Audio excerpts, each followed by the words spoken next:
નમસ્કાર, કેમ છો દોસ્તો? આજે આવી ગયા છે અમે રખડતા.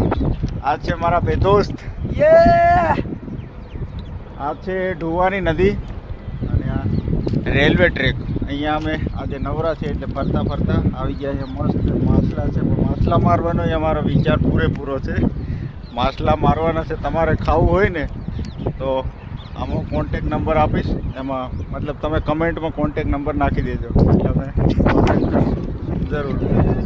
આ બાજુ આપણે મોરબી અને વાંકાનેર રસ્તો તો જોઈ શકો તમે જોરદાર. આ બે ભાઈબંધ તો નદીમાં અહીંથી કૂદીને આવ્યા, અહીંથી કૂદ્યા, કારણ કે લાઈવ વિડીયો નહીં બનાવતા કૂદવાનો, કારણ કે કદાચ કોઈક પોલીસને વિડીયો પહોંચાડી શકે તો આ ભાઈને પકડી શકે એટલે લાઈવ કૂદવાનો વિડીયો નથી બનાવ્યો. તો દોસ્તો ખાસ મેસેજ કમેન્ટ જરૂરથી કરજો, કેમ કે આ દુનિયામાં ભરોસો કોના ઉપર કરવો? લોકો કસમ ખાઈને પણ ખોટું બોલે છે યાર. દોસ્તો વિડીયોને કમેન્ટ અને લાઈક ને ફોલો જરૂરથી કરજો. નમસ્કાર.